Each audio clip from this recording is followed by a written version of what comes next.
Aqui nós temos algum visitante nessa manhã? Alguém desse lado? Não? Vocês já não são visitantes, né? Já são de casa, né? Ah, então tá bom. Aqui no meio tem algum visitante? Primeira vez, segunda, terceira? Todo mundo de casa? Aqui a gente tem visitantes, né? Ah, são de casa já, então tá bom. Mas como é que é seu nome? Rafael e você? Como? Karen? Karen, sejam bem-vindos. Não é a primeira vez que vocês estão aqui, né? Ou é a primeira vez? A sua. Ok. Sejam bem-vindos, então. Alguém ali vai recepcioná-los, né? E sejam muito bem-vindos, tá bom? Mais alguém visitante aqui? Não? Não? Ah, Júlia, seja bem-vinda também, tá bom? Você é muito bem-vinda aqui. Amém, meus irmãos. Glória a Deus. Que bom, né, estarmos aqui para nós adorarmos o Senhor. Então, nesse momento nós encerramos esse momento e mais uma vez eu peço para que você sinta-se na liberdade para glorificar o Senhor, lembrando que Ele é digno de toda a honra e de toda a glória. Amém? Amém.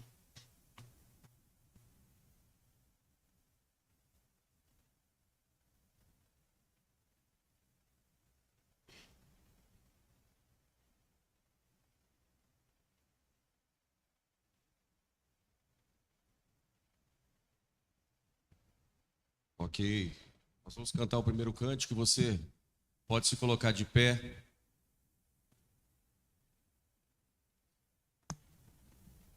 Vamos cantar que o nosso Deus é santo. Tu és santo.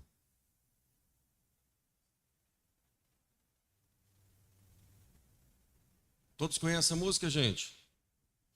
Oh, amém. Então vamos soltar nossas vozes ao Senhor enquanto a gente canta essa música. Aqueles que são membros da quarta, que vieram preparados para ofertas e dízimos, podem fazer aqui agora, tá? Visitantes, não se constranjam, tá? Não tem nenhuma obrigação. Nós não vamos passar o cestinho aí, fica tranquilo. Tá bom? Fiquem à vontade, então.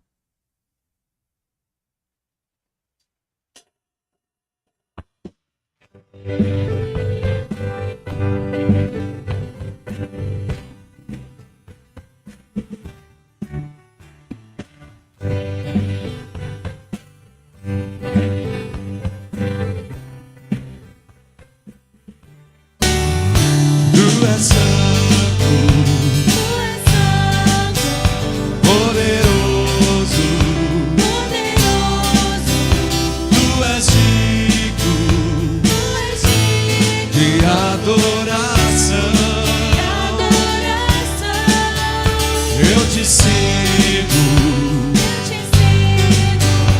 eu te ouço para sempre. Te adorarei, e eu canto e louvo ao Rei que é digno. Eu canto e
Príncipe da paz, só por Ele eu viverei. Príncipe da paz, Príncipe da paz, só por Ele eu viverei.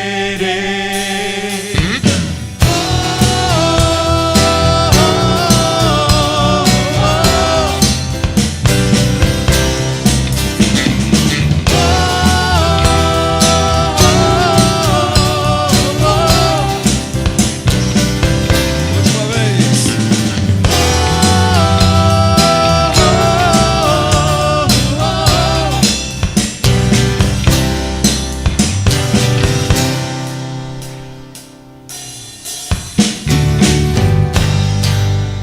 Amém, Senhor Deus. Amém. Agradecemos, Senhor Deus, pelos dízimos e ofertas. Agradecemos porque o Senhor nos sustenta. Por isso podemos devolver a Ti a parte que a Tua palavra nos ensina, Pai. Em nome de Jesus, que nada nos falte, Pai. Em nome de Jesus, que esses dízimos e ofertas cheguem muito maiores onde precisam, Pai. As ofertas aos missionários, lá onde chegarem, Pai, sejam bênção. Aqueles que ainda não Te conhecem, aqueles que Te conhecem estão lá doando o seu tempo, dando a sua vida, Senhor Deus, a Ti. Guarda cada um deles, Pai. E aqui os Teus servos, Pai, cada dia mais fortalece os nossos pensamentos, as nossas ações, as nossas atitudes, para que nós não demos somente 10% da nossa vida, mas toda a nossa vida seja Tua, porque Tu és o único. Nós cantamos agora, eu Te sigo, Senhor. A nossa igreja diz amém, eu Te sigo, Senhor Deus. Eu canto, eu adoro, eu quero andar contigo, porque as nossas forças vão se renovar, porque estamos contigo, independente da situação. Nós confiamos que o Senhor renovará as nossas forças. Em nome de Jesus, a igreja diz amém, amém. Cantaremos então que as nossas forças irão se renovar. É só esperarmos do Senhor, elas vão se renovar.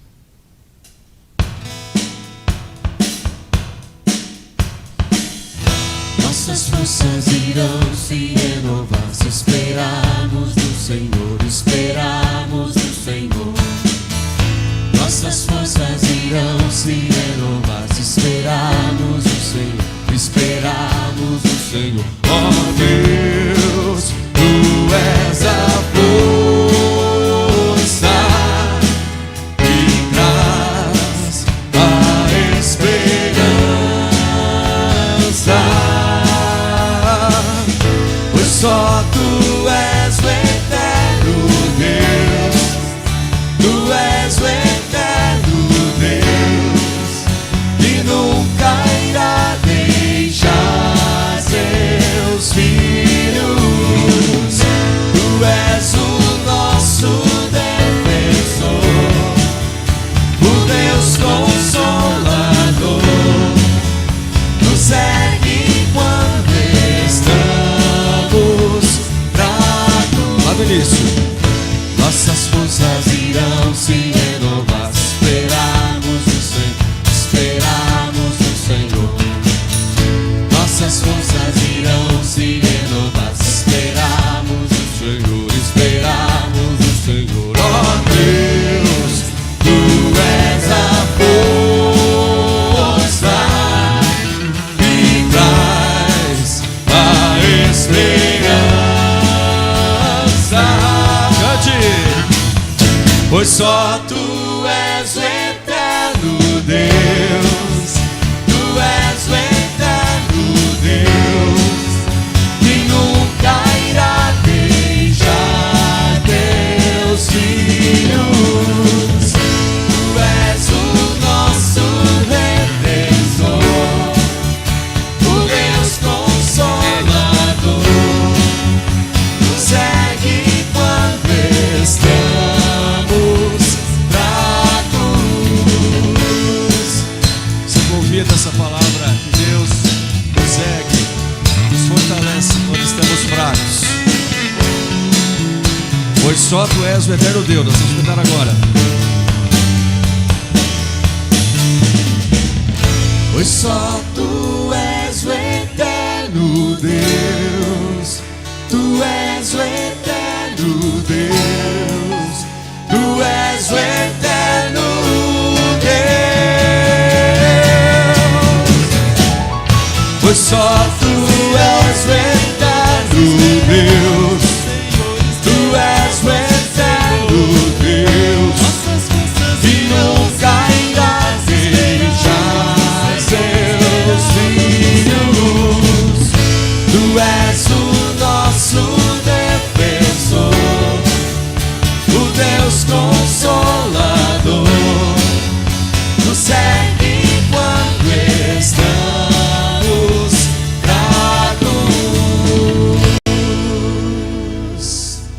Amém? Você lembra de alguém que está desanimado aí? Levanta a sua mão. Lembra de alguém que está desanimado, está entristecido, está depressivo, passou por uma dificuldade? Conhece alguém? Então nós vamos orar por ele agora. Baixe sua cabeça e você vai orar por isso. E nós vamos cantar novamente. Nossas forças irão se renovar. Só a primeira parte, a segunda e o refrão. E você vai orando e intercedendo por ele, pode ser? Interceda por ele, abra sua boca como santo do Senhor, para glorificar o nome dele. E ao mesmo tempo, proclamar por esses que estão abatidos.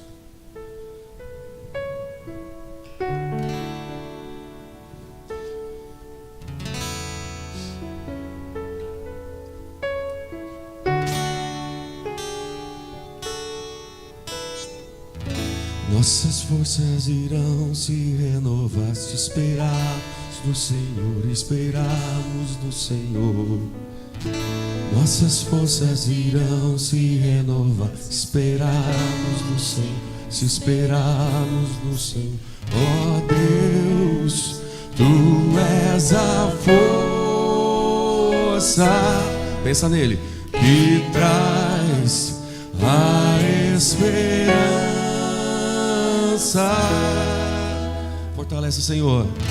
Pois só Tu és o eterno Deus, Tu és o eterno Deus, que nunca irá deixar seus filhos.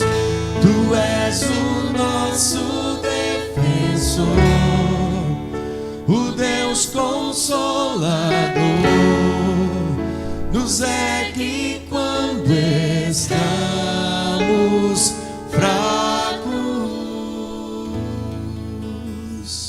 Consola, conforta, Senhor, aqueles que estão abatidos, desanimados, Senhor Deus. E sendo os seus filhos, Pai, nós vamos marchar firmes. É isso que nós vamos cantar agora. Marcharemos cheios de coragem, seguiremos seja onde for, embora a dor nos seque na viagem. Qual é a viagem, gente? É a nossa vida. Marcharemos na coragem do Senhor. Amém?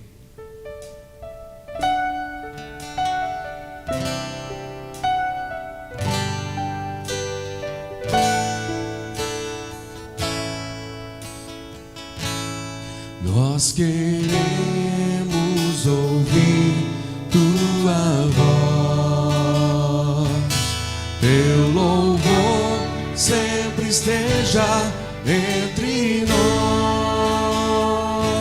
Queremos ser, Senhor, mais sábios da verdade, no amor. Marcharemos na coragem do Senhor. Marcharemos cheios de coragem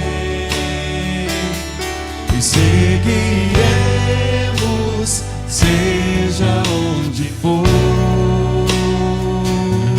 embora a dor nos seque na viagem.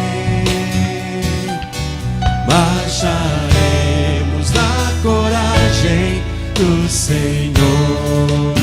E quando a escuridão, E quando a escuridão da noite descer, queremos só pela graça e fé viver, com esperança e com coragem, na alegria ou na dor. Marcharemos na coragem do Senhor. vamos soltar a voz. Marcharemos cheios de coragem, Se fortalece, irmão.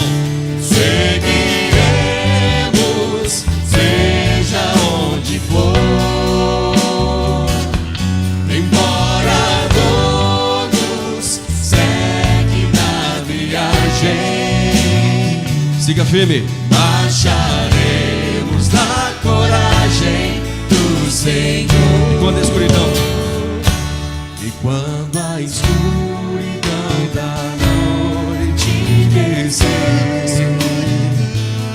Queremos só pela graça e fé viver, com esperança e com coragem, na alegria ou na dor, marcharemos na coragem do Senhor. Marcharemos cheios de coragem e seguiremos, seja onde for. Embora a dor nos cerque na viagem, marcharemos na coragem do Senhor. Marcharemos sim, marcharemos na coragem do Senhor. Marcharemos na coragem do Senhor.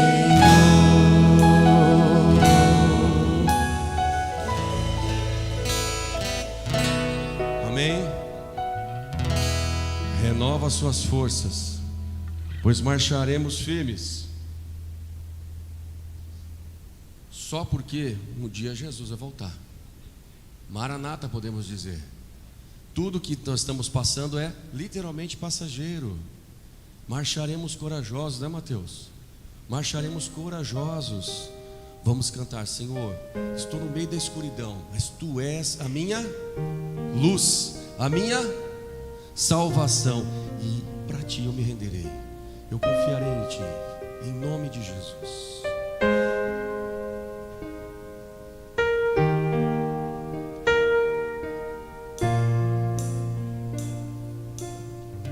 Tu és a minha luz, a minha salvação, e a Ti me renderei.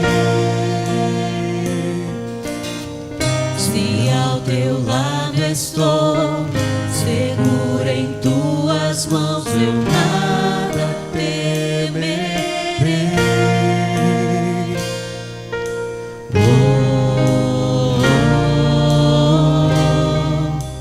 Tu és santo, ó Senhor.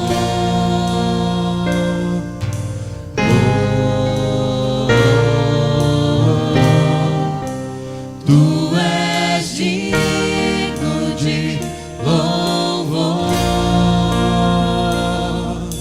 Só em Ti confiarei, eu nada temerei.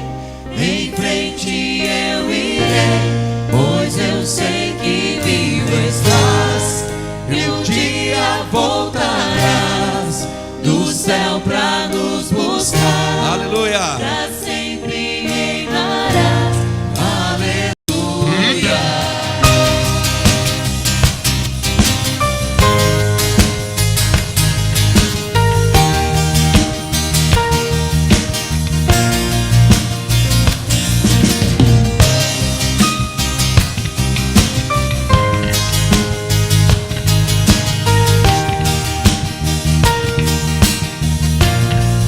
Tu és a nossa luz. Tu és a minha luz, a minha salvação, e a Ti me renderei. Se ao Teu lado estou, seguro em Tuas mãos, eu nada temerei. Nada temerei.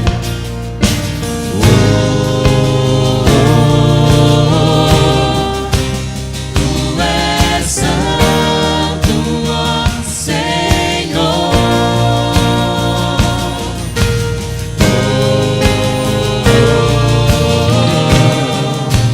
Tu és digno de louvor. Só em Ti.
com Ele.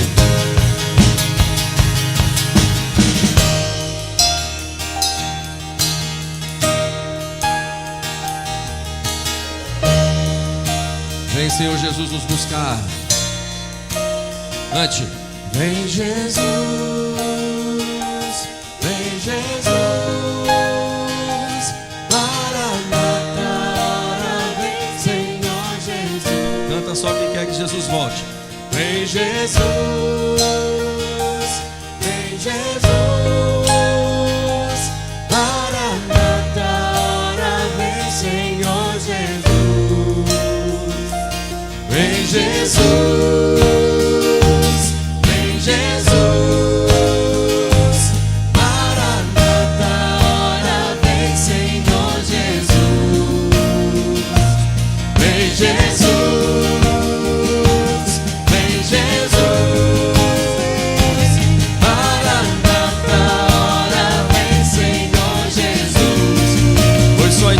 Senhor, só em ti confiarei, eu nada temerei, em frente eu irei, pois não eu desanima, sei que vive estás, e um dia voltarás do céu pra nos buscar, pra sempre reinarás. Só em ti, as vozes. Só em ti confiarei, eu nada temerei. Não tema. Em frente eu irei, pois eu sei que vivo estás, e um dia voltarás do céu pra nos buscar, pra sempre reinarás. Aleluia. Amém, Jesus. Estamos preparados, Senhor, para a volta de Jesus. Amém, igreja? Estamos preparados, Senhor. Em nome de Jesus. Se nossas mentes ainda estão duvidosas, se o nosso coração ainda está entristecido por motivos terrenos, Pai, venha retirar em nome de Jesus. Espírito Santo, nos guia, Senhor Deus, nos mostra o caminho certo. Aqueles que estão aqui, aqueles que estão assistindo, aqueles que não estão vindo, a tua igreja aqui na terra, nos dá a visão, Senhor, que Jesus volta e volta em breve, e que nós precisamos desejar a volta dele, mais do que as coisas que nós temos aqui, que nós de fato precisamos confiar no Senhor e seguir ao Senhor. Ó Senhor Deus, desperta os nossos corações, aqueles que já estão despertos, fortalece, Senhor Deus, e nos ajuda, Pai, a transbordar isso para outras pessoas. Essa palavra que está sendo falada, ouvida aqui, Pai, em nome de Jesus, aos nossos vizinhos, aos nossos visitantes, aqueles que não conhecem o Teu Evangelho, em nome de Jesus, arrebente as cadeias do pecado, Pai. Quebra as cadeias do pecado. Promove arrependimento e confissão de pecado, em nome do Senhor Jesus. E que Ele possa dizer, Pai, eu e a minha casa serviremos ao Senhor. Aquele que recebe, que está ouvindo essa palavra em nome de Jesus, não por força nossa, Pai, nós não temos mérito algum, não temos nada para oferecer, mas para a Tua glória, em nome daquele que deu a sua vida por nós, pelos méritos dele, nós pedimos, Senhor, traz salvação, arrependimento, confissão de pecado, Pai. Aqueles que o Senhor planejou antes da fundação do mundo. Senhor Deus, agora nos capacita também para que nós estejamos com os nossos ouvidos atentos a ouvir a Tua palavra, Senhor, para que sejamos mais fortalecidos aqui, convencidos mesmo que o Senhor está voltando, que nós precisamos fazer talvez coisas diferentes. Ó Senhor Deus, enche o Teu servo com a Tua palavra, a boca dele só abra para falar aquilo que o Senhor mandou, e que nós sejamos prontos e ávidos, desejosos disso, praticantes disso. Em nome de Jesus dizemos amém. Sim. Pode se assentar, meu querido.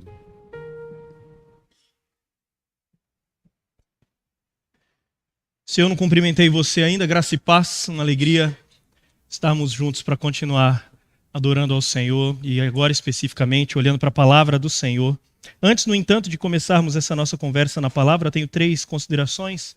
A primeira é uma continuação daquilo que já falamos no domingo passado. Domingo passado nós tivemos um momento aqui, se os irmãos se lembram, tanto de manhã quanto à noite, para orarmos por uma família que estava passando por situação complicada, uma situação dolorosa, dolorida, que era a família Eleutério, a família dos nossos irmãos Evandro, Ede, Itavera, Itamara, Valéria e Vanessa, além dos netos destes, dos filhos destes e netos destes e etc. O senhor Lorival, que é o patriarca dessa família, estava passando por uma situação bastante angustiante no fiapo de vida que ainda lhe restava, e nós oramos sabendo que a qualquer momento ele poderia render seu espírito, e foi exatamente isso que aconteceu.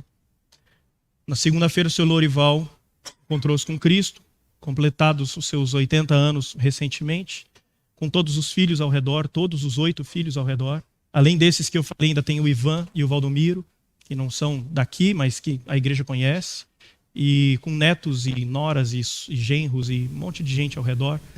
Então a família Eleutério está enlutada. O Kleber está aí, a Ita está aí, a Juliana estava aqui também na escola dominical. Se você encontrar com algum desses irmãos, então abraça, se quiser chorar junto, fica à vontade, mas não se esqueça de orar pela família Eleutério. O sepultamento dele foi na quarta-feira, o velório na terça e o sepultamento na quarta, lá em Turvo. Aqueles que são da igreja, que estão nos grupos de WhatsApp, devem ter recebido isso, e foi justamente apenas por causa disso que a igreja não foi convocada para participar do velório. Segundo comunicado, segunda colocação, é uma fala, uma orientação, um aviso para a igreja com relação a uma decisão que tivemos na reunião do conselho última. O conselho da quarta igreja tinha chegado para mim há alguns dias atrás, e o conselho entende que a igreja cresceu bastante, nós temos mais cultos, temos 2 cultos, temos mais de 200 membros agora, eram menos de 100 quando cheguei aqui, 14 anos atrás, e agora nós precisamos então aumentar o corpo pastoral. Temos o pastor Paulo Andreus, temos o pastor Orlando nos ajudando, mas nenhum dos dois é de tempo integral. Então o conselho requereu que pensássemos em um nome para, a partir de janeiro do ano que vem, termos esse nome de tempo integral conosco na igreja. Como nós vamos contratar essa pessoa de tempo integral, não temos finanças suficientes para manter um pastor a mais de tempo integral e o pastor Paulo Andreus trabalhando com casais. Ele tem um custo para mantê-lo trabalhando com casais. Então, ou o pastor Paulo Andreus aumenta o número de mantenedores para que ele possa permanecer trabalhando com a quarta igreja, mesmo sem receber dela, ele inclusive já externou esse desejo para mim, ou então nós vamos encerrar a parceria com o pastor Paulo Andreus a partir de janeiro do ano que vem e teremos um nome no corpo pastoral da quarta igreja, então, a partir de janeiro. Um pastor de tempo integral vai ficar, assim como eu, vai ficar dedicado exclusivamente para os irmãos, vai visitá-los, vai aconselhá-los, vai pregar, vai dar aula, vai caminhar talvez com a parte mais da juventude, até por isso que o nome ventilado não é o nome do pastor Paulo Andreus, porque nós precisamos de alguém que atenda jovens, adolescentes, pré-adolescentes, crianças. Então vai ser um pastor um pouco mais voltado para essa área do que eu. Gonçalo e Ana Paula já têm uma inclinação para abraçar o trabalho de casais, para não deixar cair o bom trabalho que o pastor Paulo Andreus já está fazendo.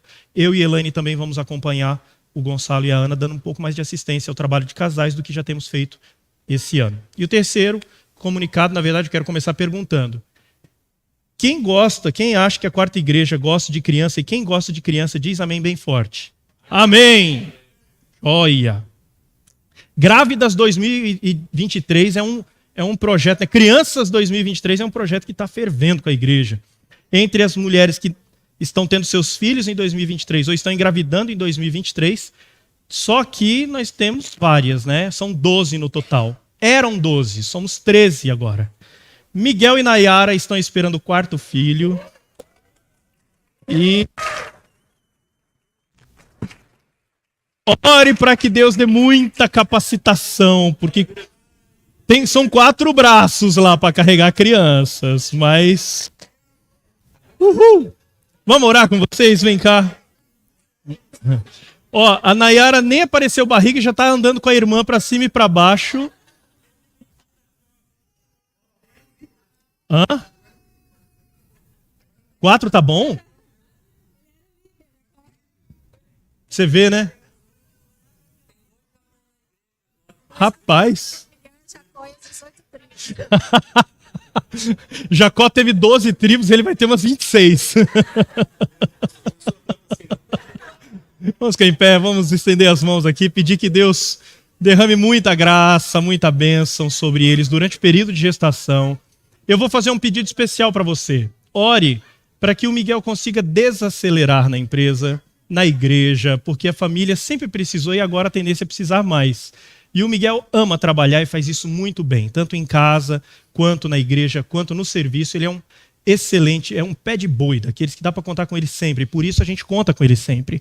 Mas a família não pode ficar desassistida e agora vai precisar mais dele. Não dá para o dia dele ter 29 horas, 32 horas. Então ore na sua casa e vamos pedir que Deus dê sabedoria para ele conseguir administrar cada vez melhor esse tempo e fortalecer também a Nayara.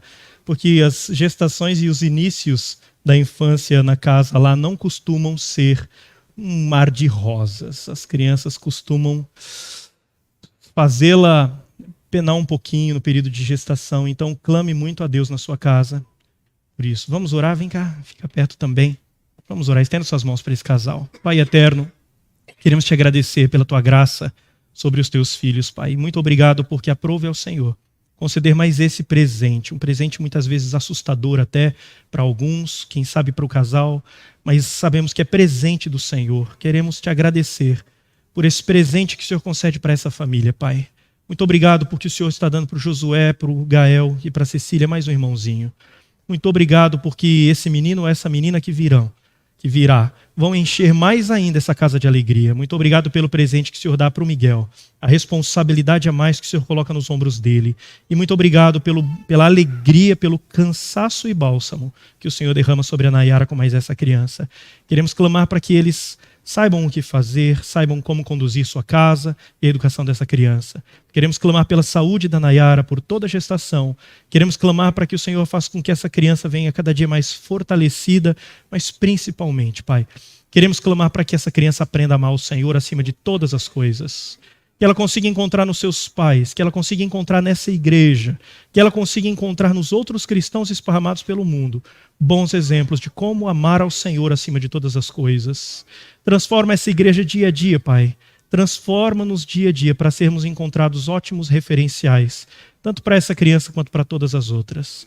Fortaleça, Senhor Deus, a quarta igreja com tantas crianças que estão chegando. Dê sabedoria para a liderança. Capacita homens e mulheres para trabalharem no departamento infantil. Nos dê capacidade de acolher, inclusive com estrutura física. Nos dê estrutura física para acolher tantas crianças que estão chegando no nosso meio. Seja conosco e nos encha de alegria cada vez mais com notícias semelhantes a essa. É o nosso pedido em nome de Jesus. Amém, Senhor. Deus abençoe. A igreja pode se sentar, Miguel e Nayara também. Eu sabia que a igreja ia vibrar, tinha certeza. Nós estávamos orando domingo passado pela vida da Rose, que é a irmã da dona Pedrina. Ela estava com uma insuficiência respiratória, uma dificuldade de respiração. Estava com embolia pulmonar. Nós, no domingo passado, também tivemos um momento específico de oração pela Rose. A Adriana está avisando, então, que nossas orações foram respondidas. A Rose está recuperada, está em casa, está se recuperando, mas já foi para casa, saiu da UTI. E agradece as orações. Obrigado por avisar, Drica. Manda para ela um abraço da quarta igreja e agradeça a Deus aí nas suas orações por eles terem nos atendido, ele ter nos atendido. Nesse tempo, então, um pouco agora que nos resta, vamos abrir nossas Bíblias em 1 Pedro.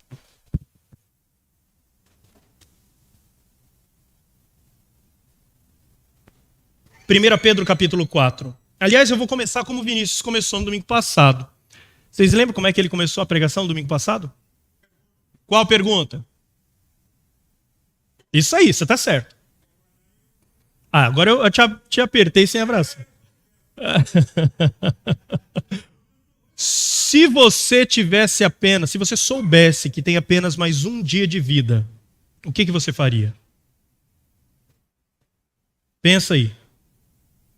Se você soubesse que tem apenas mais um dia de vida, o que você faria? O Vinícius começou a conversa nesse texto, no domingo passado, fazendo exatamente essa pergunta, porque o texto que nós vamos usar hoje é exatamente o mesmo. Esse texto, ele fala acerca da iminência do fim. Cantamos aqui sobre a iminência do fim. Maranata, hora vem Senhor Jesus. Acabamos de cantar isso. Acabamos de dizer para ele que estamos desejando isso. O texto é 1 Pedro capítulo 4, os versículos de 7 a 11. Nós não temos o slide lá, O slide é a sua Bíblia. Dá uma olhada na Bíblia. Versículo 7, Pedro dá uma recomendação para aqueles que sabem que o fim se aproxima. No versículo 8, ele dá a sua segunda recomendação. No versículo 9, ele dá a terceira recomendação. E no versículo 10, ele dá a quarta recomendação. O versículo 11 é uma explicação dessa última recomendação que ele dá no versículo 10. E foi exatamente essa última recomendação que o Vinícius apresentou para nós no domingo passado, iniciando essa série de mensagens. É uma série de mensagens intitulada Até o Fim. Vamos olhar o texto?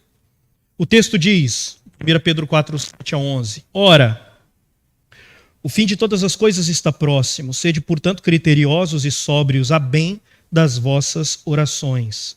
Acima de tudo, porém, tende amor intenso uns para com os outros, porque o amor cobre multidão de pecados. Sede mutuamente hospitaleiros, sem murmuração. Servi uns aos outros, cada um conforme o dom que recebeu, como bons despenseiros da multiforme graça de Deus. Se alguém fala, fale de acordo com os oráculos de Deus. Se alguém serve, faça-o na força que Deus supre, para que em todas as coisas seja Deus glorificado por meio de Jesus Cristo, a quem pertence a glória e o domínio pelos séculos dos séculos. E ele termina dizendo, amém, que assim seja. Vamos orar mais uma vez? Já oramos bastante, vamos continuar orando. A conversa de é sobre oração. Vamos orar de novo, feche seus olhos. Deus de eterna graça, Maranata, vem Senhor Jesus. Nós esperamos esse dia. Esperamos pelo dia em que os céus vão se desfazer, em que a terra vai se derreter, em que o teu santo livro vai chamar-nos pelo nome. Nós ansiamos pelo dia em que as trombetas do Senhor vão convocar o teu povo. Nós ansiamos, Pai, pelo dia em que o Senhor vai convocar-nos para estarmos para sempre com o Senhor. Nós ansiamos por esse dia, Deus eterno. Nós clamamos, Senhor Deus, para que o Senhor apresse esse dia e nos traga a volta do teu filho, Pai, para que toda a nossa tristeza tenha um fim, para que toda a nossa angústia tenha um fim, mas não apenas para isso, que o Senhor nos dê o privilégio, Pai, de sermos encontrados pelo Senhor e nos encontremos com o Senhor. Que o Senhor nos dê o privilégio, Pai, de nos encontrarmos contigo para estarmos para sempre com o Senhor. Mas nesse momento, Pai, queremos clamar para que o Senhor nos dê olhos para ver e ouvidos para ouvir. Que o Senhor nos faça percebermos da iminência desse dia. Que o Senhor nos faça percebermos que o Teu Espírito Santo tem nos voltado para essa realidade, de que o dia se aproxima. E use a Tua palavra agora para isso, Pai. E uma vez que o dia se aproxima, que o Senhor também nos ensine como devemos nos portar, para que quando o Senhor voltar, nos encontre como é devido, nos encontre como devemos estar. É o nosso pedido, Pai eterno, em nome de Jesus. Amém, Senhor.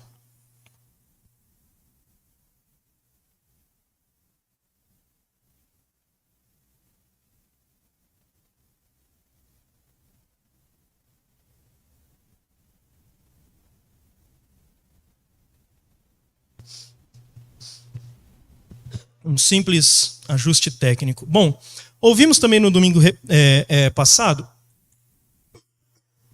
que essas 4 recomendações que o apóstolo Pedro dá, vamos olhar novamente para elas com calma. Olha lá o versículo 7. A primeira recomendação é: sede criteriosos e sóbrios a bem das vossas orações. Essa é a primeira recomendação que Pedro dá, uma vez que o dia do encontro com Cristo se aproxima. Já que o fim está próximo, a segunda recomendação está no versículo 8. Diz, tende amor intenso uns para com os outros. O versículo 9 tem a terceira recomendação, sede hospitaleiros sem murmuração. E o versículo 10 diz, servi uns aos outros conforme o dom que cada um recebeu. Essas são as 4 recomendações. Como eu já disse, o 11 é apenas um desdobramento, uma explicação da 4ª recomendação.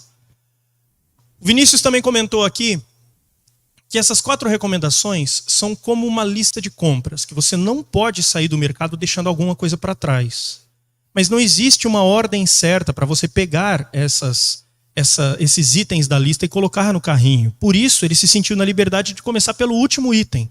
Vinícius, então, já olhou no domingo passado para os versículos 10 e 11, e já que o tema da série é Até o Fim, ele começou com servindo até o fim. A segunda conversa é sobre o versículo 7. Volta lá para o 7, por gentileza. O versículo 7 é bem explícito. Nós só lê o versículo 7 que você já vai saber qual é o tema da nossa conversa, que ele diz o seguinte: ora, o fim de todas as coisas está próximo, portanto, então, sede criteriosos e sóbrios a bem das vossas orações. Se o tema é até o fim, esse é o nosso versículo de hoje. Não dá para fugir da conversa acerca de orando até o fim. Já vimos servindo até o fim, estamos vendo orando até o fim. Depois vamos ver amando até o fim e, por fim, acolhendo. Versículo 9, acolhendo até o fim. Bom,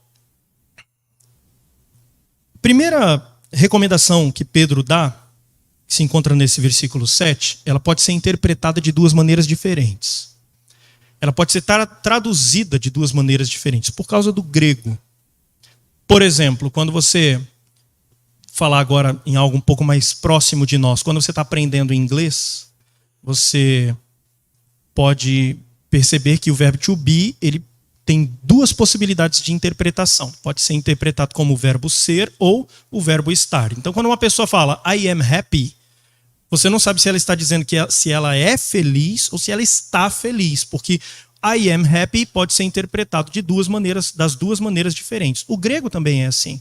O hebraico também é assim. Por exemplo, quando você olha lá Salmo de Davi, a palavra que é traduzido como de Davi é a expressão le no hebraico, que pode ser traduzido como Salmo de Davi ou Salmo para Davi. Então não sabemos se foi Davi mesmo que escreveu ou se foi alguém que compôs para Davi e esse salmo entrou no nosso saltério. Ai, pastor, eu achava que os salmos de Davi eram de Davi. E agora como eu faço? Meu irmão, Deus deixou de ser Deus por causa disso. Não, tá, fica tranquilo.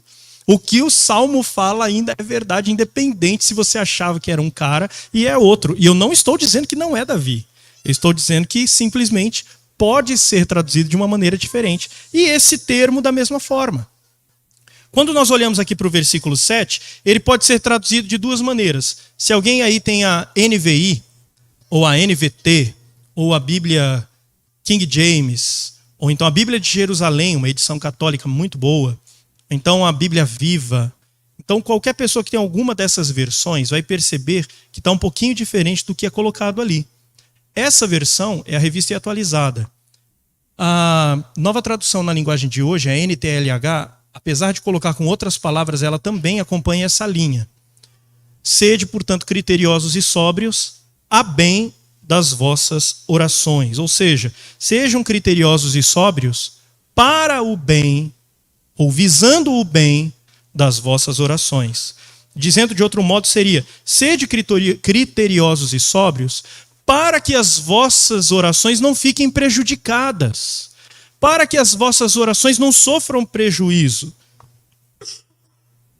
Quem pensa assim, quem segue essa linha de tradução, entende que uma vida em que a vontade de Deus não é colocada como centro, uma vida em que não há o negar-se a si mesmo, uma vida em que não se luta contra o velho homem dia após dia, mas ao invés disso busca satisfazer as vontades da carne, busca se seguir o curso desse mundo, busca se dar ouvido à voz de Satanás, essa vida é uma vida de alguém que nem ora e nem deveria gastar seu tempo orando.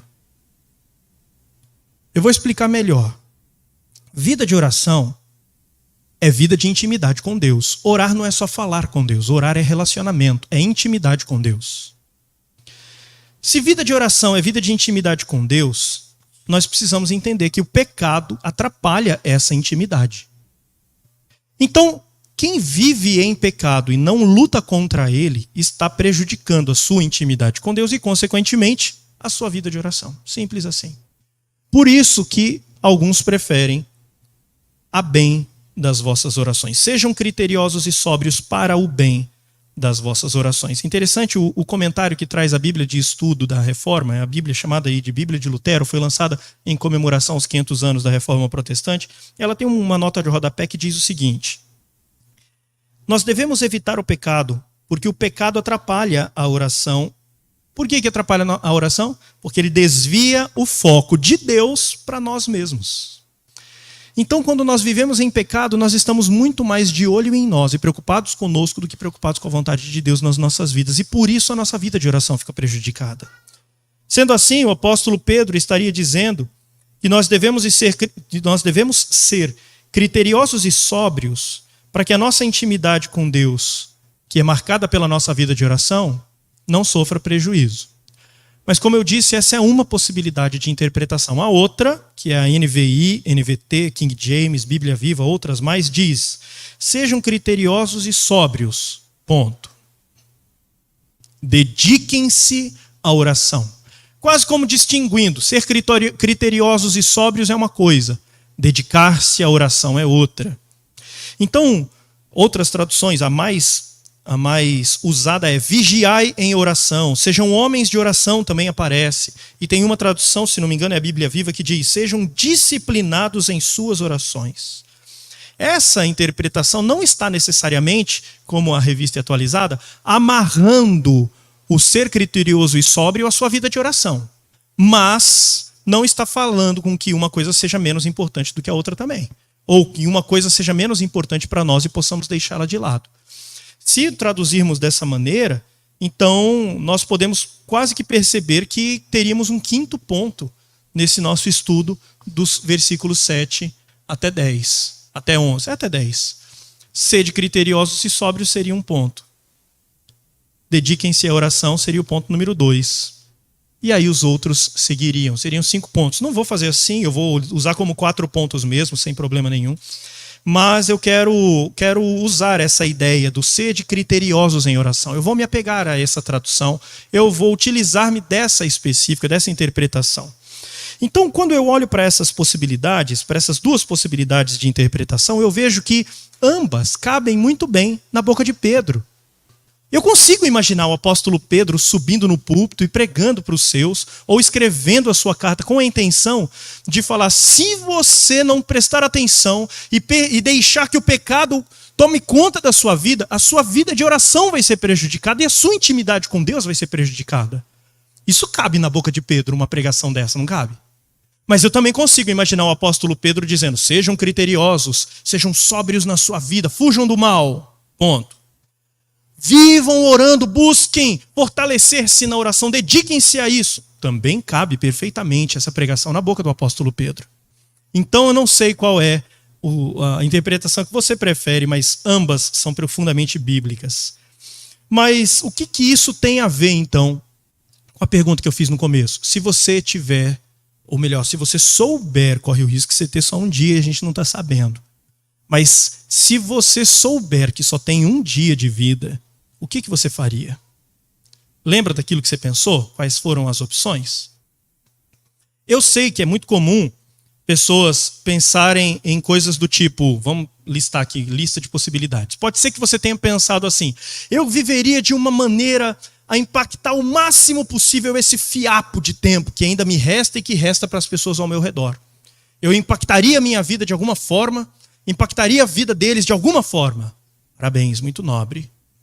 Pode ser que você pense assim: eu buscaria reconciliar laços rompidos, relacionamentos machucados. Eu me declararia meu afeto para pessoas a quem eu nunca tive o privilégio de declarar. Eu cantaria, pregaria da minha amizade para com os meus amigos. Parabéns, muito nobre. Talvez você tenha pensado assim: bom, se eu soubesse que só tenho 24 horas de vida, eu iria para casa, reuniria todos aqueles que são importantes para mim e gastaria com eles esse tempo. Muito legal.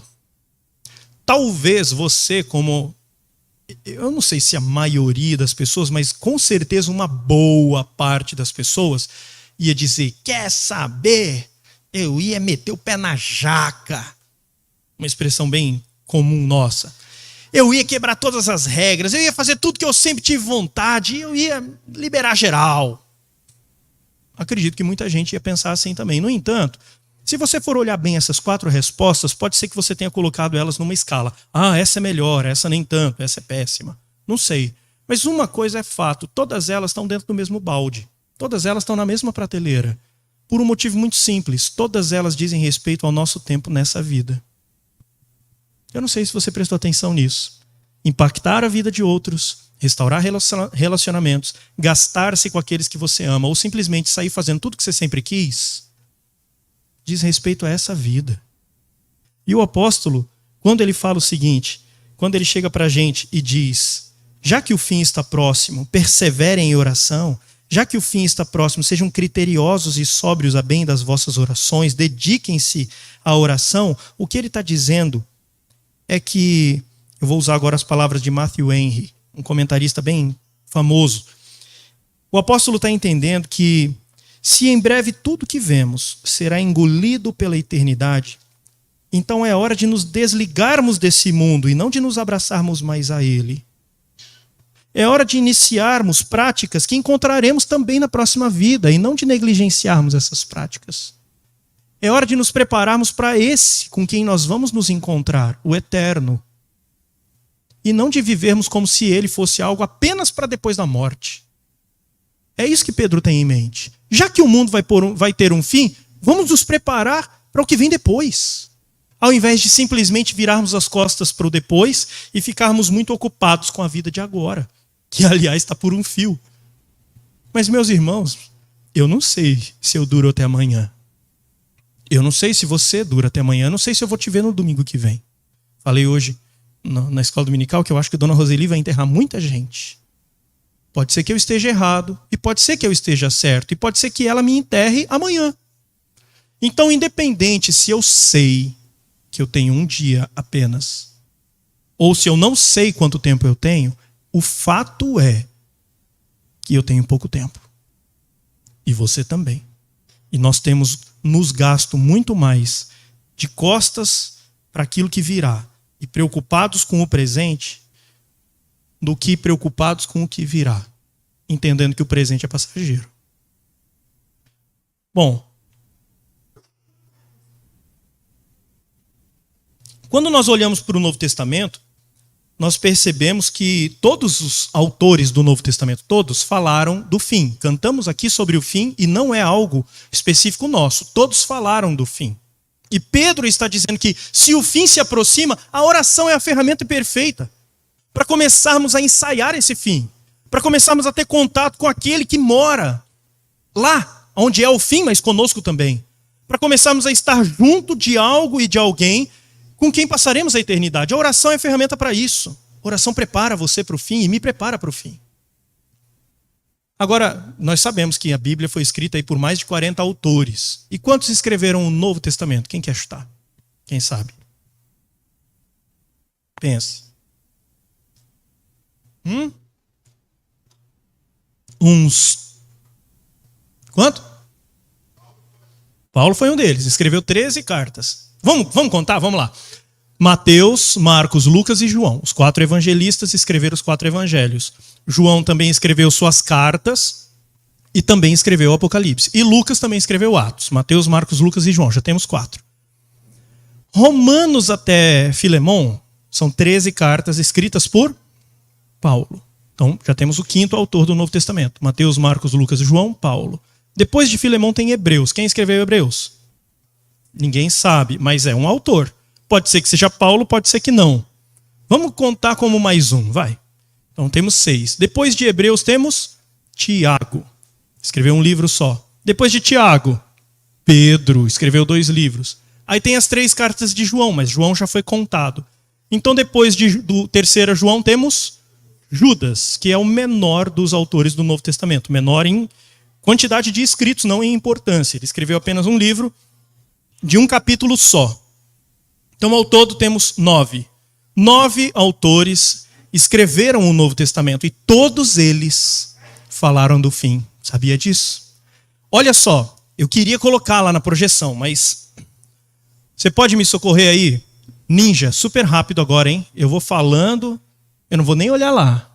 Se você quiser, anota também e depois confere na sua casa.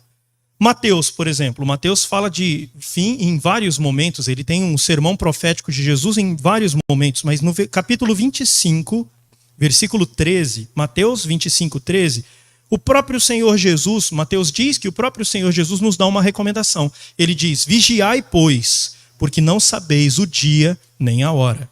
Marcos 13, 26. É o próximo evangelista. Também Marcos está citando a mesma passagem, o sermão profético de Jesus. E de acordo com Marcos, Jesus teria dito: então verão o Filho do Homem vir nas nuvens com grande poder e glória. E claro que você já pensou na música, né? Lógico, então se verá o Filho do Homem vindo aonde? Vindo sobre as nuvens com poder e glória. Foi daí a inspiração. Marcos 13, 26. Aliás, o texto de Lucas, que cita essa frase de Jesus, está muito mais de acordo com a letra da nossa música, tá? Mas e Lucas? Lucas 21, 34. O próprio Senhor Jesus também disse: acautelai-vos por vós mesmos. E aí tem um extenso texto e ele termina dizendo: para que aquele dia não venha sobre vós repentinamente como um laço. Acautelai-vos para que esse dia não chegue como um laço. João, em Apocalipse 22, 20, o penúltimo versículo da Bíblia, o Senhor Jesus diz: eu venho sem demora, certamente venho sem demora. Apocalipse 22, 20. Paulo, ele é o camarada que mais escreve sobre o fim. Eu vou citar só Romanos 13, 12, mas Paulo fala sobre o fim em quase todas as suas cartas. E se for ver, Paulo fala em Tessalonicenses, só em 1 Tessalonicenses, o livro gasta mais tempo falando sobre o fim do que o próprio livro do Apocalipse. Sabia disso? A proporção de tempo que o apóstolo Paulo gasta em Tessalonicenses falando sobre o fim é maior do que a proporção que João gasta falando sobre esse mesmo fim no livro de Apocalipse. Então Paulo fala demais. Mas em Romanos capítulo 13, versículo 12, ele diz o seguinte: é tempo de despertar do sono, porque a noite já está muito avançada e o dia se aproxima. O dia, com D maiúsculo. Deixemos as obras das trevas, revistamo-nos das armas da luz. Hebreus, capítulo 1, versículo 11.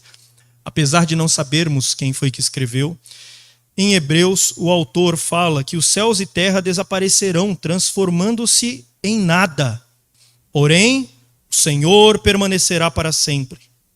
Os céus e terra ficarão estragados como roupa velha. E em Tiago, no capítulo 5, versículo 8, ele nos avisa: fortalecei o vosso coração, porque a vinda do Senhor está próxima.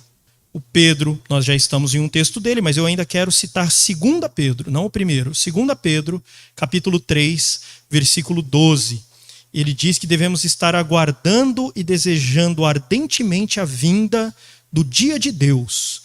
Nesse dia os céus em fogo se dissolverão e os elementos ardendo se fundirão, ou abrasados se derreterão. E Judas, o último, Judas, versículos 14, só tem um capítulo, então versículos 14 e versículos 15, diz que o Senhor virá entre suas santas miríades para exercer juízo contra todos e para fazer convictos todos os ímpios, ou para convencer todos os ímpios, todos os pecadores que proferiram qualquer coisa, qualquer mal contra ele. Então, sendo assim, nós precisamos entender que o fim é o assunto, é um tema que começa lá em Mateus e atravessa todo o Novo Testamento. Não começa só em Mateus, eu estou falando de Mateus porque estamos falando do Novo Testamento, mas se você for ver, desde o Antigo já se falava desse fim. Não dá para desviar do fato de que o fim é iminente e é uma realidade. Pastor, quanto tempo vai durar? Não sabemos. Mas o fim pode chegar com ele voltando, ou pode chegar com um ataque cardíaco fulminante para você agora. Não é profecia não, tá? Você pode falar, está repreendido em nome de Jesus, não tem problema não, fica tranquilo. Mas pode acontecer. O fim pode vir para todos conjuntamente, com o retorno, ou pode acontecer para você ou para mim no momento da nossa morte. Como acabamos de dizer, o senhor Lorival, para ele, o fim aconteceu segunda-feira passada. Então, quando nós olhamos para o fim, nós precisamos perceber que a oração é uma necessidade para todos aqueles que sabem que o fim se aproxima. E agora entramos então nas nossas duas partes dessa nossa conversa de hoje.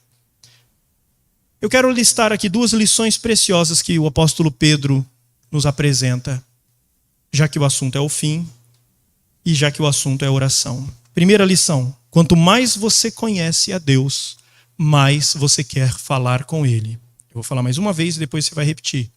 Quanto mais você conhece a Deus, mais você quer falar com Ele. Vamos falar todos juntos? Quanto mais você conhece, mais você quer falar.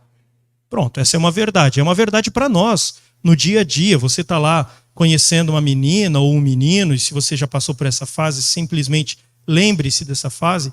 E aí, de repente, essa menina você vai conhecendo e começa a ser encantadora, ou esse menino começa a ser um charme, e aí você quer gastar tempo. E você não quer mais desligar. Sabe aqueles telefonemas de adolescente apaixonado, eternos? Os telefonemas que arrepiam os cabelos de quem paga a conta? Por que isso? Porque quanto mais você conhece, mais você quer gastar tempo com essa pessoa. E com Deus não é diferente. Quanto mais nós caminhamos com Ele, quanto mais nós conhecemos a Deus, mais nós queremos estar com Deus. E aí a pergunta: o que é necessário para conhecermos a Deus? Calma. Não responda oração, não. Sabe aquela ideia do... Presta atenção, você vai responder agora, tá? Líquido branco, líquido branco, líquido branco. O que a vaca bebe? A água. Mas tem muita gente que já é conduzido a pensar em leite porque eu fiquei falando líquido branco. Da mesma forma, pode ser que você seja conduzido a responder oração para essa pergunta que eu fiz. O que é necessário para que conheçamos a Deus? Aí você, oração! Sim e não. Sim, também, oração é necessário. Mas você pode conhecer a Deus através da leitura das Escrituras, por exemplo. Então, se você fala assim, pastor, essa sua mensagem está ótima, mas esse negócio de conhecer a Deus através das orações não é 100% verdade. Eu posso conhecer a Deus através da leitura da Bíblia. Parabéns, é verdade. No entanto, apenas ler a Bíblia pode nos fazer conhecer a Deus ou conhecer sobre Deus. Aqui tem uma diferença muito grande. Conhecer a Deus e conhecer sobre Deus são duas diferenças enormes. São dois caminhos que levam para fins completamente diferentes. Meus irmãos, eu que passei por seminário, qualquer outro que tenha estudado teologia, por menos tempo que seja, já deve concordar comigo, que nós estamos abarrotados nos nossos seminários e até nas nossas igrejas, abarrotados de teólogos que têm a mente entupida de teologia, mas têm o coração vazio. É verdade ou não é? Infelizmente isso é verdade. Infelizmente. Quantos pregadores nós vemos nos púlpitos, no YouTube e etc e tal, que a gente ouve, tudo que ele está falando é certo, mas sei lá, parece que está meio vazio, isso está faltando alguma coisa. A teologia, por si só, ela não mata, ela não é ruim, a teologia é boa. O problema desses homens nada mais é que eles juntaram, ou melhor, eles pegaram a teologia e esqueceram de utilizar o cimento da oração para unir os tijolos do conhecimento teológico. E agora nós temos um amontoado de tijolos ao invés de uma parede e uma catedral sólida na fé no coração deles. Da mesma maneira, quantos homens e mulheres você conhece que são simples, talvez até iletrados, gente analfabeta, quem sabe, que não tem profundo conhecimento teológico, mas são homens e mulheres vivos de coração. É gente que você olha e vê fruto na vida. É gente que tem as suas orações respondidas. Quantos? E não é a simplicidade deles a culpada por isso. Não é a falta de estudo teológico culpado por isso. Quem faz eles terem essa vida é o joelho dobrado.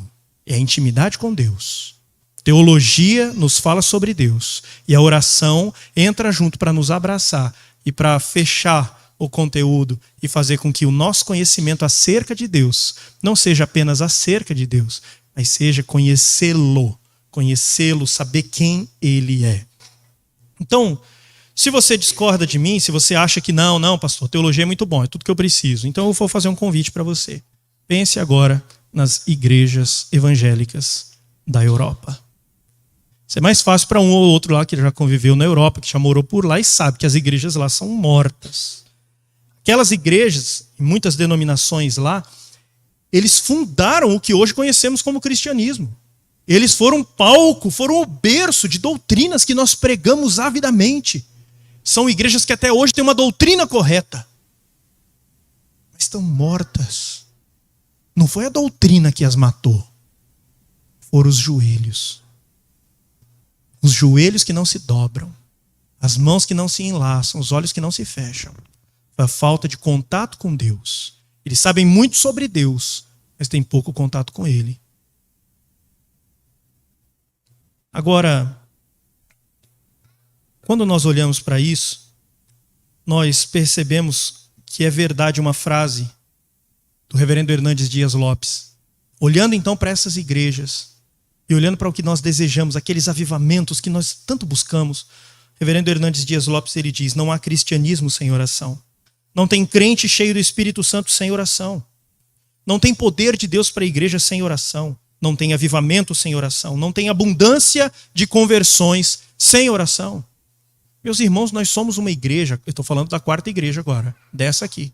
Nós somos uma igreja que recebe lá no conselho um monte de nomes de pessoas que querem ser da nossa igreja, mas por transferência. Quantos batismos nós fizemos aqui no ano passado, em novembro? Batismos de conversão mesmo, de gente que estava nas trevas e veio para a luz. 2 batismos em 30 e tantas pessoas que quiseram fazer parte da quarta igreja ao longo do ano. 2 batismos. Deveria ser o contrário. Deveria termos 30 e tantas pessoas se convertendo, chegando a Cristo, através da vida da quarta igreja, da sua vida, meu irmão, e da minha. Mas isso nós não temos. E o Hernandes Dias Lopes, ele disse: não existe abundância de conversões sem oração. O que a quarta igreja, o que a igreja presbiteriana do Brasil inteiro precisa hoje, não é de uma teologia forte. Isso nós temos. No entanto, mesmo com a teologia forte, nós somos ultrapassados por um monte de outras igrejas e denominações quando o assunto é sermos relevantes no mundo. Quando o assunto é sermos atraentes aos não crentes. Quando o assunto é sermos conhecidos como uma igreja onde o poder de Deus é derramado. Se nós temos teologia forte e nós não somos conhecidos por nada disso, o que está faltando? O problema é da teologia? Não, o problema não é da teologia. Agora, igrejas e denominações que têm muito a aprender com o púlpito da Igreja Presbiteriana do Brasil, com o púlpito da quarta igreja. Igrejas e denominações que têm muito a aprender com as nossas escolas bíblicas dominical. Se nós formos sinceros, nós vamos perceber que elas são exemplos vivos de como é viver uma vida de intimidade com o Rei dos Reis. Apesar de o púlpito não jorrar boa teologia, elas parecem que têm mais vida do que nós. E de novo, se formos sinceros e formos nos comparar com outras igrejas, digamos assim, mais rasas, eu não gosto desse tipo de comparação, mas então vamos tentar fazer uma análise técnica da teologia dessas igrejas. Se nós formos nos comparar com igrejas mais rasas na teologia, nós vamos perceber que elas, e não nós, é que são conhecidos como povo de Deus, como igreja que tem o Espírito Santo, igrejas onde milagres acontecem, onde Deus opera. Por que nós não temos isso aqui? Essa é a resposta. Isso que você pensou, é isso aí mesmo. Aliás, se nós formos de novo olhar para as igrejas da Europa, quem que você acha que está muito mais perto de se tornar uma igreja semelhante às europeias? Aquelas igrejinhas que a gente despreza às vezes no nosso coração, mas que são fervorosos em oração. Ou a pomposa Igreja Presbiteriana do Brasil. Somos nós, meus irmãos. Nós estamos muito mais próximos de nos tornar semelhante às igrejas da Europa. Qual que é a diferença? Oração. Aliás, o adjetivo ideal para um joelho de crente. Vamos lá, se nós tivéssemos que olhar os joelhos uns dos outros e tivéssemos que descrever os joelhos uns dos outros, qual seria o adjetivo ideal para que falássemos acerca dos joelhos uns dos outros? O que você acha? Calejado, exatamente. No entanto, eu acredito que um adjetivo que podemos usar muito bem para descrever os joelhos dos nossos crentes hoje é enferrujado. Infelizmente, nossos joelhos estão muito mais enferrujados do que calejados. Meus amados, nós precisamos entender que conhecer a Deus não é só ler a Bíblia. É ler a Bíblia com uma mão e nos ajoelharmos no outro lado e gastarmos tempo com Deus. Porque quanto mais você conhece a Deus, mais você vai querer falar com Ele. Mas em segundo e último lugar, quanto mais você fala com Deus, mais você vai ter sede dele. Então, se primeiro, quanto mais eu conheço a Deus, mais eu quero falar com ele. Agora eu estou falando com ele. Quanto mais eu falo com ele, mais eu tenho sede. Mas eu quero disso. Mas eu me apaixono por estar aqui. Isso é uma verdade. E aí, de novo, lembra você apaixonado? Era assim, não era? Seu Davi, Dona Remédios, trocando carta, ele lá em Santos e ela no Maranhão. Quanto mais ele conhecia sobre a Remédios, mais ele falava, eu tenho que viajar para lá. Ou a Remédios falava, eu tenho que trazer esse careca para cá. Na época não era careca, né? Já era, mas não sabia que era baixinho. Só descobriu quando ele desembarcou. Ela olhou e falou, não acredito. É só isso? Ela olhava a foto, pensava que era um homem alto, 1,89 m. É lógico. As respostas já estão todas prontas lá. O seu Davi é um espetáculo. Mas o fato é que quanto mais nós queremos falar com Deus, ou quanto mais nós falamos com Deus, mais a gente quer estar com Ele, mais temos sede, mais temos vontade de estar com Ele. Nós cremos erroneamente, por exemplo, que nós devemos orar para que circunstâncias mudem na nossa vida. Eu não estou dizendo que circunstâncias não mudam, não estou dizendo isso. Eu estou dizendo que nós cremos erroneamente que oração é isso. Nós limitamos a oração a fazer com que circunstâncias, pedir para que Deus mude circunstâncias na nossa vida. Meus queridos, é fato de que quem muda circunstâncias é Deus. Não há dúvidas acerca disso. No entanto, a Bíblia deixa claro que a ferramenta que Deus usa para operar as mudanças nas circunstâncias é justamente a oração do seu povo. Olha lá 2 Crônicas 7,14. Se meu povo, que se chama pelo meu nome, se humilhar e orar. O que vai acontecer? Eu ouvirei dos céus, perdoarei seus pecados e sararei a sua terra. Olha só como ele muda as circunstâncias a partir da oração. Não só isso, Mateus 7,7 diz, batei e abri-se-vos-á, buscai e acharei, pedi e ser-lhe-á dado. Olha só, ele está dizendo, ora que eu vou mudar as circunstâncias. Deus muda, mas a circunstância transformada é o efeito da oração do seu povo. Isso é um fato, não dá para negar. No entanto, achar que oração é só isso é muito pouco. Achar que a oração é simplesmente como um pé de cabra espiritual que abre uma porta fechada, ou então a oração é um suborno que convence Deus a jogar no nosso time, ou então achar que a oração é apenas uma escada que nos serve para alcançar aquilo que de outro modo estaria fora do alcance das nossas mãos. Pensar que a oração é só isso é sermos muito míopes na nossa análise de algo tão importante, gente. Oração não é isso apenas. A oração nos faz desenvolvermos com Deus uma intimidade que cativa, uma intimidade que nos torna cada vez mais dependentes dele, uma intimidade que desenvolve em nós prazer de estar com ele. Oração é relacionamento. Você não ora para ser atendido, você ora para estar com Deus. Gente,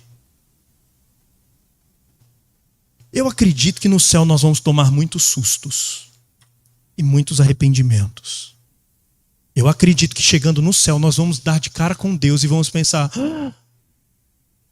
é assim o tempo todo. E eu gastei tanto tempo com tantas outras coisas, podia ter gasto com Ele. Eu tenho certeza que no céu nós vamos nos decepcionar muito de termos gasto tão pouco tempo em conversas com o nosso Senhor. A Bíblia nos diz que lá no céu haverá um momento em que todos nós vamos tirar da cabeça as coroas cravejadas de pedra, o nosso galardão. Seu galardão o que é? A pedra na coroa? É. Para quê? Para você poder olhar para o João e falar, minha coroa é maior. Não. Por quê? Porque vai ter um momento no céu em que eu vou tirar minha coroa. Coroa, na minha cabeça, é algo que eu não vejo. Mas eu vou tirá-la. E eu vou entregar aos pés dele. Essa é a finalidade do galardão na eternidade. O galardão no céu tem a finalidade de recolher tudo que eu fiz de bom e dedicar a ele. Mas infelizmente, quando você olhar a minha coroa, talvez você se admire. Puxa, olha que coroa! Claro, não vai ter essas coisas no céu, não vamos ter tempo de ficar comparando. Eu estou só usando de uma ilustração. Pode ser que alguém olhando minha coroa fale, olha que coroa! Eu vou olhar e sabe o que eu vou ver? eu vou ver quanto eu podia ter feito a mais. Quanto eu podia ter gasto a mais com ele, quanto eu podia ter orado mais, quanto eu podia ter vivido mais para ele. Eu vou saber naquela hora que tem muita coisa que poderia ter sido acrescentada por um motivo simples. Ele é digno de muito mais do que aquilo que eu vou entregar. Tudo que eu puder entregar para ele vai ser pouco, como a gente canta, perto daquilo que ele merece receber. Então eu preciso me gastar mais com ele, eu preciso orar mais, e a oração me atrai para ele, a oração me dá sede dele, a oração me ensina que viver com ele é a melhor coisa que pode acontecer. A oração cria em nós o desejo de orar, verdade. Igual jogar xadrez. Jogar xadrez é algo que melhora a sua capacidade de jogar xadrez. Sabia disso? Estou brincando com os enxadristas. Jogar xadrez nos ajuda no pensamento lógico, em encontrar soluções para problemas. Mas há quem diga, jogar xadrez habilita você a jogar melhor xadrez. Oração te faz orar mais. Parece a mesma frase, né? Pois é, mas é uma verdade. Oração me faz orar mais. A oração me faz ter desejo de orar, mas não só de orar. Porque enquanto a oração me faz ter desejo de orar, ela também me faz ter desejo de agradar a Deus com as minhas palavras, com os meus pensamentos, com as minhas ações. Olha o que a oração faz conosco. É a oração que nos torna mais apegado às coisas da eternidade do que às coisas dessa vida. É por isso então que eu acredito que Pedro, ele estava pedindo para o seu povo orar, principalmente porque ele estava percebendo que o tempo estava se acabando. Então, tanto mais quanto o fim estiver próximo, então dedique-se à oração. Aliás, é por isso que eu acho que Pedro, vamos voltar para a nossa ilustração do começo? E se você tivesse apenas um dia de vida? Se você soubesse que você está vivendo suas últimas 24 horas, o que você faria? O apóstolo Pedro está dizendo que você deveria gastar boa parte desse tempo, e se não todo ele, orando. Porque Pedro tinha um conceito muito bem firmado no seu coração. Ele sabia de um fato. O fato é que daqui a 24 horas vamos nos encontrar com o Senhor, então temos que já nos preparar para esse encontro. Se é breve a nossa estadia, se daqui a pouco estaremos diante dele, por que eu vou gastar esse pouco tempo que eu tenho com o que eu vou deixar para trás? Eu preciso gastar esse tempo me preparando para aquilo. Nesse exato momento, Elaine, Samuel e Natan devem estar chegando lá em Rolândia. Eles estavam aqui na Escola Bíblica Dominical. Terminando a Escola Bíblica Dominical, vieram subir aqui, me abraçaram, me beijaram, falaram tchau, pai. E foram para a casa da avó, estão de férias.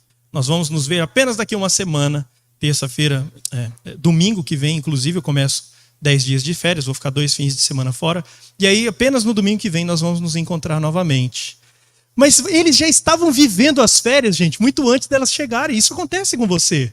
Sabe aquela preparação da mala, olha no mapa, ai, como é que vai ser a viagem? A gente vai comer o quê? Qual é a roupa que eu vou levar? E essa preparação, você começa a viver as férias antes delas chegarem. A oração é a forma de você viver a eternidade antes da eternidade chegar. E a gente despreza isso. É como se você de repente falasse assim, eu vou viajar daqui a pouco de férias, mas tá, tudo bem, deixa. Na última hora eu cato qualquer coisa na geladeira, eu pego uma mochila meio cheia, meio vazia, e eu vou do jeito que der. Imagine que tipo de férias que você vai ter. Imagine que tipo de eternidade você vai ter se você não estiver nem um pouco interessado nela, nessa vida. A oração é como nos preparamos para a eternidade. Homens e mulheres que fizeram coisas incríveis para Deus foram homens e mulheres que tiveram muita sede dele e que por isso se embrenharam em oração com ele. É comum que as pessoas inclusive perguntem, por que hoje em dia nós não temos mais os milagres, os sinais e as maravilhas que nós tínhamos no passado? Por que hoje em dia os homens de Deus não são mais como os homens de Deus no passado?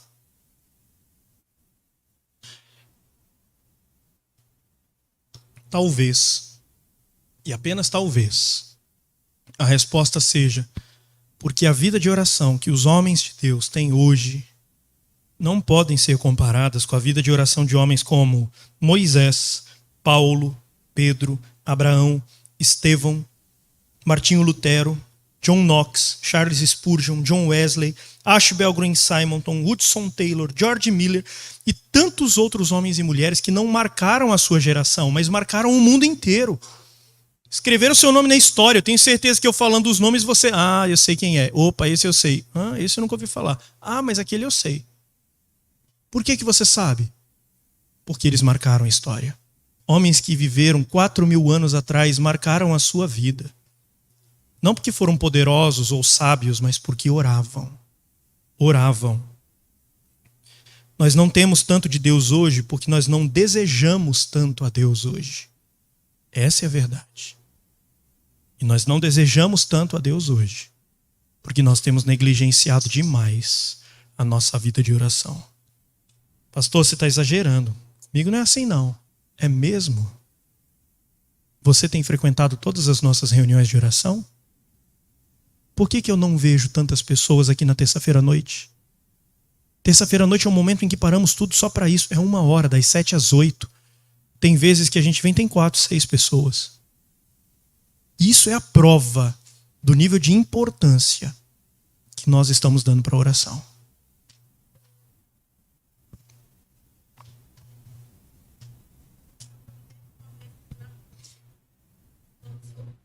Peraí, o pessoal não está ouvindo? Deixa eu... Fala no microfone. Pessoal, vai, edifica a vida de quem está lá na casa, vai. Você se lembra da dona Ruth? Quando o seu Lucas faleceu, e ela falou para mim e para o Miguel que ela se preocupava muito com a vida de oração da igreja.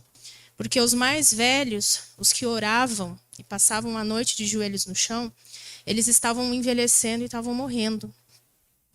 E ela se preocupava muito com a situação da igreja, não só a quarta, né? Geral. E ela me perguntou um dia o que é que nós iríamos fazer quando todos morressem, o que é que ia ficar.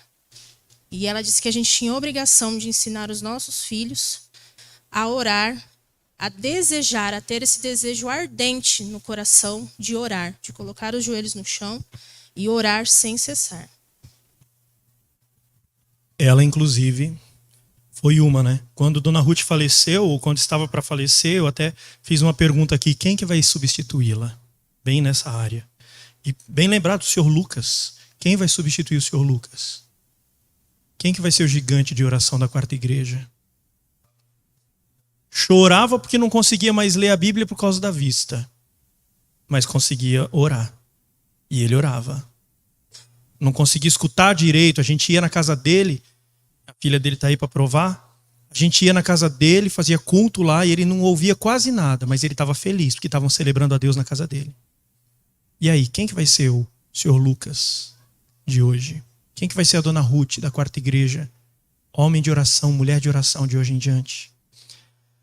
Meus irmãos, a gente só vai ter sede de Deus se a gente orar. E quanto mais você orar, mais sede de Deus você terá. Homens e mulheres, então, que fizeram coisas incríveis, só fizeram o que fizeram por causa da vida de oração deles. Pedro, sabendo que o fim das coisas estava para vir, faz você se encontrar com Deus. Ele convida você para gastar tempo com Deus. Para que você deseje mais ao Senhor. Para você gastar mais tempo com Ele. Agora eu quero dar para você uma notícia triste. Na verdade, uma notícia não é triste, ela é dolorida. Ela pode ser feliz. Ela é dolorida. Sabe o desfibrilador? Que quando o coração do camarada para, vem o enfermeiro com aqueles 2 negócios assim, vai dar um choque no sujeito. Dói aquilo, imagino, né? É eletricidade, não sei quantos volts passando pelo teu corpo. Não é gostoso. Não é gostoso. Mas é o que é necessário para fazer com que um coração que parou volte a bater. Eu espero que essa minha frase agora seja o seu desfibrilador. Obrigado. A frase é o seguinte, meu irmão. Presta atenção. Se você não deseja conhecer a Deus, se você não tem prazer em falar com Ele, e você não tem sede dEle, eu sinto muito. O céu não é para você. Sabe por quê? Porque céu é estar com Deus. Se você não tem prazer disso hoje, então é porque você não está destinado a lá.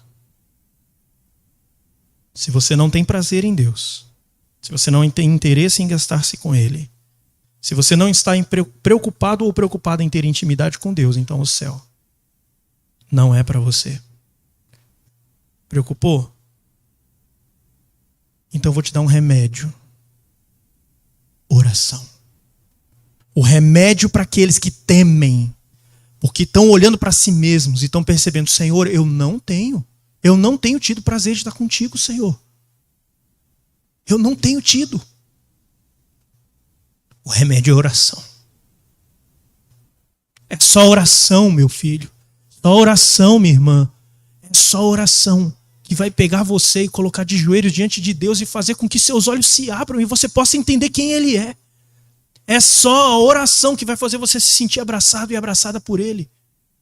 Não dá para você desejar a Deus vivendo distante da oração. Mas se você já deseja o céu e você tem tranquilo no coração a ideia de que você vai para lá, então eu vou te dar uma boa notícia e vou te dar um ótimo alimento. Sabe qual é? A oração. Porque é a oração que te trouxe até onde você está. É a oração que começou esse processo de pegar você, que nem nascido na fé era, transformou você em um bebê espiritual e agora tem fortalecido e te dado músculos. E é a oração que transformou isso. Transformou você nisso que você é hoje. E é a oração que vai continuar fortalecendo você até aquele dia. Então, quer você não conheça a Deus como convém, quer você ache que você ainda não é próximo dele, ou quer você tenha certeza de que você está andando com ele, o remédio para você é um só. É a oração.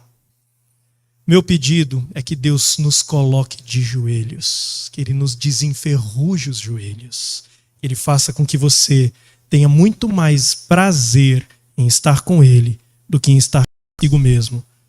Tenha muito mais prazer em falar com Ele do que fazer qualquer outra coisa nessa vida. Vamos orar? Vamos ficar em pé?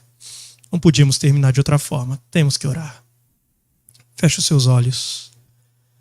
Pai de eterna graça, louvamos o Teu nome porque o Senhor é maravilhoso e misericordioso conosco. Muito obrigado, Pai.